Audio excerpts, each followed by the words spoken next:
트럼프와 젤렌스키의 회담을 보고 우리는 오직 힘에 의해서만 정리되는 냉혹한 국제정치 질서를 또 경제 질서를 생생하게 지켜봤습니다.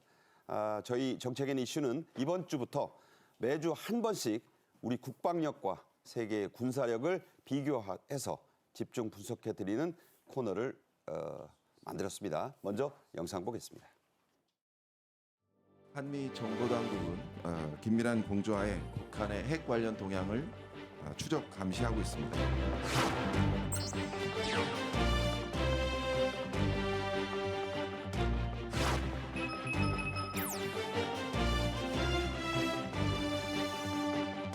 Clearly, our presence here in Busan shows the strong alliance between the Republic of Korea and the United States.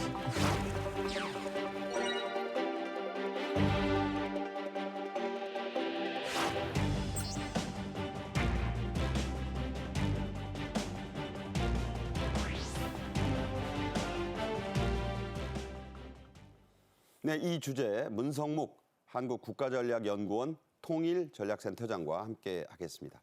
안녕하십니까? 네, 안녕하십니까? 네. 올해 전반기 한미연합훈련이죠. 자유의 방패 훈련이 오는 10일부터 11일까지 실시가 됩니다. 이성준 국방부 공보실장 말 직접 들어보겠습니다.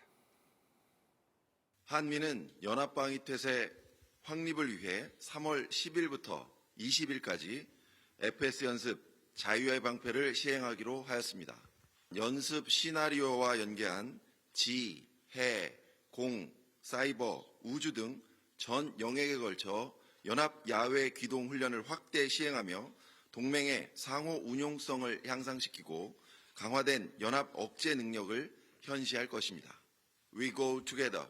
갑시다. 네, 이성준 실장 합참의 공보실장입니다. 제가 바로 잡겠습니다. 국방부엔 딴 분이 계시죠. 자, 올해 계획된 2025 한미연합연습 자유의 방패, 프리덤 쉴드라고 영어로 그러죠. 지해공, 육해공이라는 뜻입니다. 그뿐 아니고 국방부가 자체 개발한 국방 생성형 인공지능 이걸 시범적으로 활용한다고요? 예, 자체 개발했다고 하니까 기대가 됩니다. 이번에 한미연합연습은 굳건한 한미동맹을 재확인하는 자리죠. 트럼프 정부 출범 이후에 처음 열리는 연습입니다.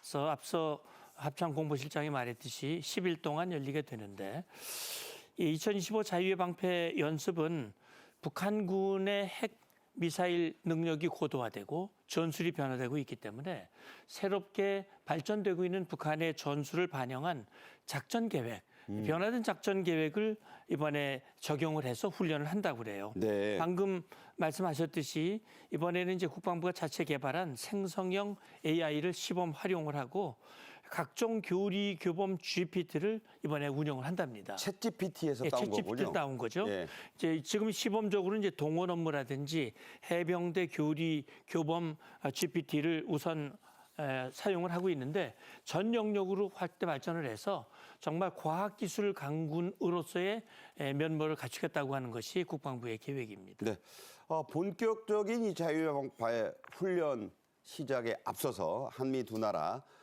공중 지상 전력이 대거 나서서 실사격 훈련을 했죠. 예, 그렇습니다. 이것도 이번에 자유의 방패 연습의 일환이라고 볼 수 있거든요. 어떻게 보면 예열 차원이라고 볼 수 있죠. 전쟁이라고 하는 것이 이제 그냥 바로 열리는 게 이제 시작되는 게 아니니까. 이번에 이제 한미가 함께 여기 말씀하신 대로 공중 지상 전력이 참여한 그런 훈련을 이 포천에 있는 승진 과학화 훈련장에서 훈련을 여러 번 했습니다. 가보셨죠? 전 여러 번 가봤고 작년에도 가봤고요. 아주 잘 돼 있습니다.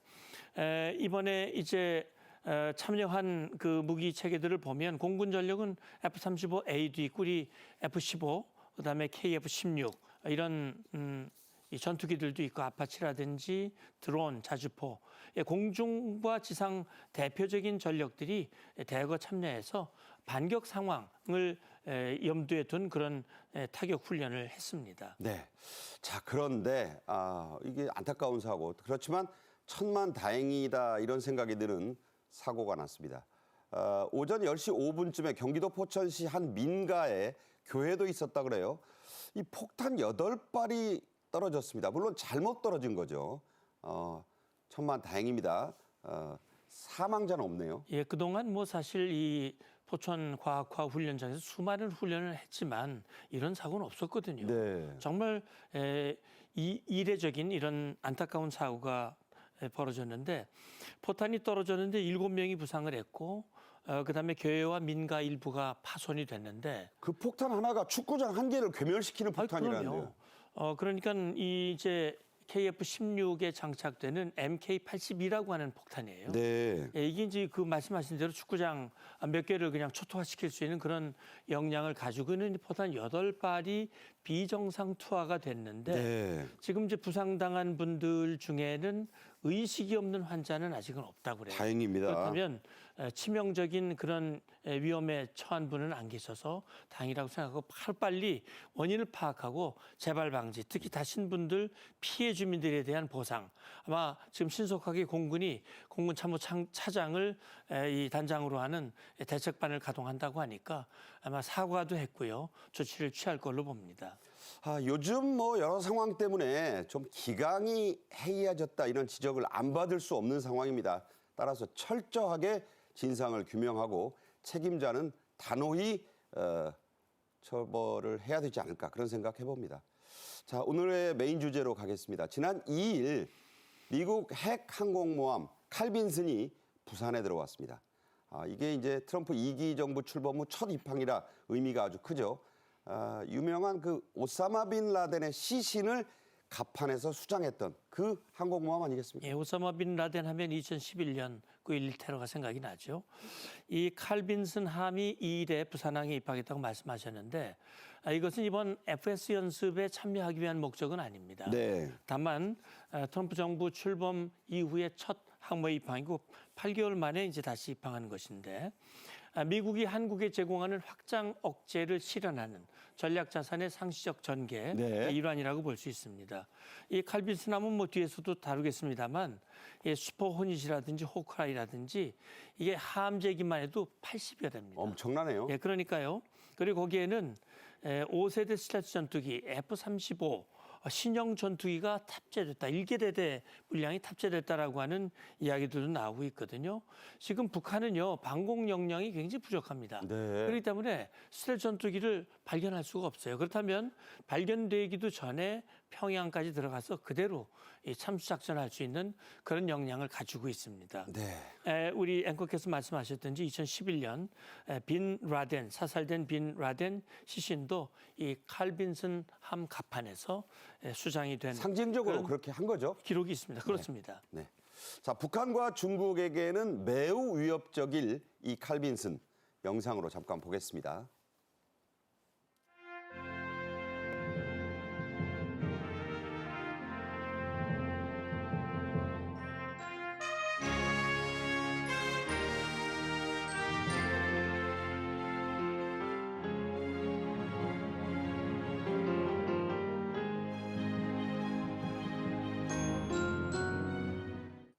웬만한 그 중간 정도 되는 나라의 해군력이라고 합니다.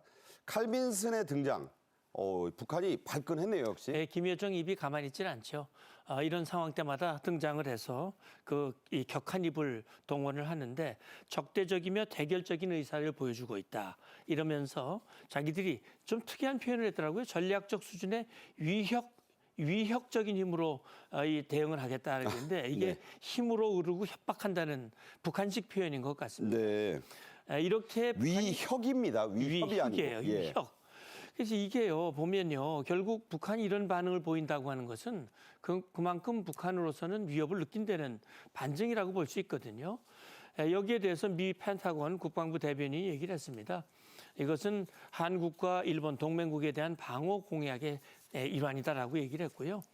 그래서 사실 우리 국민들은 트럼프 2기 정부 한미동맹이 흔들리지 않겠느냐라는 우려를 했지만 철통 같은 동맹을 확인하는 그 조치다 이렇게 봅니다. 네. 철통 같은 영어로는 아이언클레드 그런 말을 많이 하죠. 네. 미 항모 한 척이 웬만한 나라 전투력과 맞먹는다. 제가 아까도 말씀드렸습니다. 자, 세계 항공모함의 판도를 한번 살펴볼까요? 사실 항공모함을 가지고 있는 나라가 몇 개 안 됩니다. 그렇죠. 이게 이제 미국의 글로벌 바이오 파워라고 하는 이 연구 기관이 있는데 거기 나온 내용을 보면 이게 순수 항공모함을 봤을 때 이 표에도 나옵니다만 미국이 11척이고요. 이 파란색으로 된 게 이제 나토 국가들이거든요. 예. 이탈리아 2척, 프랑스 1척, 영국 2척이고 그다음에 비회원국 중에는 중국이 3척으로 제일 많고요. 그다음에 인도, 러시아가 1척입니다. 러시아 한 척이 눈에 띄어요. 한 눈에 척밖에 띄죠? 없어요. 과거의 발타함대 굉장히 유명했지 않습니까? 극동함대. 극동함대죠. 그런데 한 척밖에 없다고 하는 것은 세계 군사력 2위라고 평가받던 러시아도 한 척밖에 가질 수밖에 없는 그런 군사력이라고 볼 수 있습니다. 중국에 세 척이 있다지만 이거 핵항모는 아니잖아요. 핵항모 아니죠 아직은요. 핵항모라고 하는 것은 핵추진 항모거든요. 그러니까 저게 디젤 엔진으로 가는 거죠. 그렇습니다. 그리고 사실은요 중요한 거는 이게 전투기를 이륙시키는 방식인데 미국 항모는 캐터필트라고 그래가지고 이 총으로 쏘는 방식으로 그렇죠. 하거든요. 근데 이거는 스키가 점프하는 식으로 이 항공모함이 이렇게 올라가 있거든요. 그러니까 무슨 스키 점프 하듯이. 그만큼 규모도 작고 사실은 전투기 수단도 작습니다. 네. 이게 미국의 항모하고는 비교가 안 되는 거죠. 네. 세계에서 가장 크고 또 가장 강력한 항공모함이 있습니다. 이것도 역시 미제죠? 예, 제럴드 포드라고 하는 함이거든요. 가장 큰 항공모함입니다. 그러니까 세계 최대 최강의 항공모함인데 이게 건조비가요 무려 19조 원이거든요. 저 배를 만드는데 하나 19조 만드는데 원. 19조 원이면 우리 국방비의 3분의 1 정도가 되는 그러니까 겁니다. 그때가 2017년이니까 지금은 더 들겠죠? 그럼요. 가장 비싼 항모입니다. 이게 원자로 2기로 20년 동안 동력 무제한으로 공급할 수 있기 때문에 20년간 그냥 가는 거예요. 따로 연료 줄 거 없이 이렇게 갈 수 있는 그런 강력한 힘을 가지고 있는 세계 최강의 항모라고 보시면 됩니다. 자, 원자로가 2기가 있고 네. 20년간 동력 무제한은 어떤 의미가 있을까요? 예, 그러니까 디젤 항모 같은 경우는 계속 연료를 보충해 줘야 되지 않습니까? 그러니까 기항할 때마다 기름을 넣어야 계속 되는데. 넣어야 되는 것이고요. 그러나 20년 동안 이걸 다시 그런 조치할 필요가 없다면 이 작전 반경이 전 세계예요. 그렇죠. 어디든 그냥 가서 원하는 지역에 가서 바로 작전할 수 있다고 하는 것은 그러니까 제럴드 포드함이 왔다는 것만으로도 벌벌 떨겠네요. 그것만으로도 엄청난 힘이 되는 것이죠. 네. 위력이 되는 것이죠. 자, 이 제럴드 R. 포드라는 사람은 잘 아시는 대로 부통령이었다가 대통령이 됐던, 그래서 워터게이트로 사임한 닉슨을 사흘 만에 사면해줘서 본인의 재선에는 실패했던 그런 대통령이었습니다. 그런데 그의 이름을 딴 이 항모, 슈퍼 핵 항모로 불립니다. 그 위용 잠깐 보겠습니다.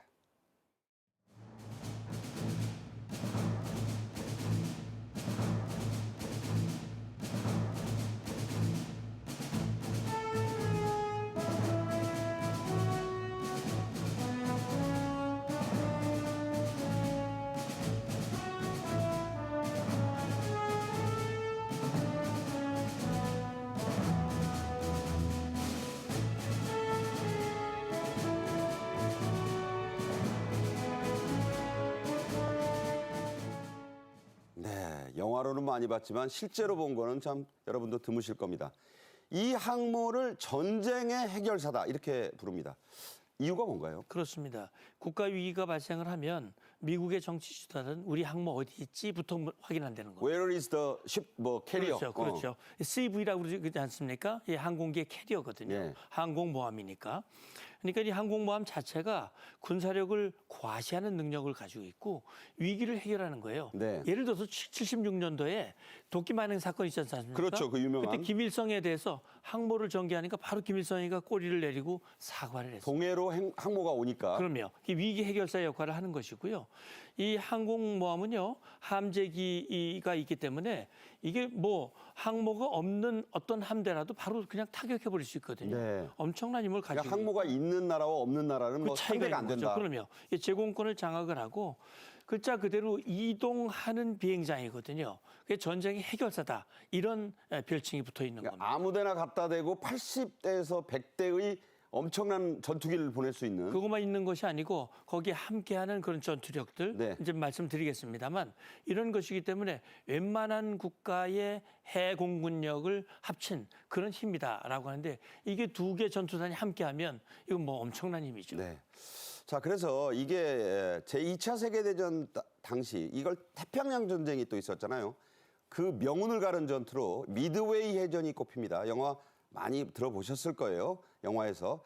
그 해전 때 항모가 승패를 결정했죠. 맞습니다. 이게 1942년이면 41년 12월에 진주만 기습이 있었고요. 이듬해에 이제 미드웨이 해전이 펼쳐지는데 이게 사실은 일본의 패망으로 가는 길이었습니다. 네. 예, 미국과 일본이 가지고 있는 항모 간의 전투가 전개된 거거든요. 이 미드웨이 해전에서 그 유명한 니미츠 제독이 나옵니다. 그렇죠. 그 니미츠 제독이 정보전을 한 겁니다. 그래서 일본의 암흑을 해독을 해서 일본이 어디를 공격하려고 하느냐. 그래서 미드웨이 쪽으로 공격한다. 그래서 미드웨이를 피해서 기동을 하면서 결국은 미국 항모는 한 척, 일본 항모가 네 척이 침몰이 됐거든요. 그때 이제 일본 해군력이 괴멸됐죠. 예, 괴멸이 되면서 결국 미군이 태평양 전쟁의 주도권을 장악을 했고 결국 전쟁의 전환점이 된 겁니다. 네. 자, 아까 우리 문 장군님 말씀 중에 항공모함이 전쟁의 판도를 바꾸는 해전의 지배자, 바다의 지배자다 이렇게 말씀하셨는데 그게 이제 항모와 거기 실은 함재기만이 아니고 호위선단이 또 엄청나죠? 그렇습니다. 그러니까 지금 이번에 칼빈슨 함이 들어왔는데 이게 항모 강습단이라고 부르거든요. 그렇게 부르대요. 그러니까 항공모함 자체는 기함이라고 합니다. 기함은 이제 깃발이 꽂힌 기함이고 이 항공모함을 주축으로 해가지고 이지스 순양함 2척, 그다음에 구축함이 4척 정도 이제 따라 붙습니다. 그리고 핵잠수함이 한두 척이 들어갑니다. 그러니까요. 그리고 군수 지원함이 들어가거든요. 배가 한 8, 9척 그렇죠. 그래요. 예. 이게 이제 그래서 항모 강습단인데 그러니까 해공군력이 종합이 된 거죠. 이 이지스 함에는 토마호크 크루즈 미사일이 들어갑니다. 그렇죠. 이건 항모단을 보호할 뿐 아니라 이 함대 미사일로 지상 공격도 가능한 것이고요. 여기 이제 호크아이 조기 경보기가 있고 하늘에 이걸 띄워서 한 550km면 한반도 우리 남한의 정도 길이에서 그러니까 북한은 다 들여다보는 거죠. 그 전체를 들여다보면서 표적 2,000개를 탑재해서 탐지를 해서 타격할 수 있는 그러니까 그런 영향을 그게 온다는 것만으로도 북한이 김정은이 좀 오그라들겠어요. 예, 그런 반응을 지금 김여정의 반응도 바로 그거라고 봅니다. 예. 자, 우리나라도 이 항공모함을 갖고 싶어서 추진했습니다. 안 됐는데 왜 그랬죠? 예, 물론 이제 이 대양 해군으로 발전하고 싶은 해군의 수건이죠. 그런데 앞서 보셨습니다만 엄청난 비용이 들거든요. 네. 거기다 이제 중요한 건 이제 2021년 방추위에서 그렇다면 저희 큰 항모는 어렵지만 이 경항모 정도를 하자 예. 통과를 시켰지만 사업비 그다음에 이제 이게 병력이 많이 듭니다. 그렇죠. 칼빈스는 5,000명이 이제 들어가야 되거든요. 그럼요. 전문 인력도 필요하고. 예, 그래서 이것은 지금은 우리에게 맞지 않다. 무산이 된 상황입니다. 네. 자, 저래서 안 됐지만 언젠가는 가야 될 길 아니겠냐. 예. 그런 생각을 해봅니다. 네. 지금까지 문성묵 센터장님과 함께했습니다. 감사합니다. 감사합니다. 네.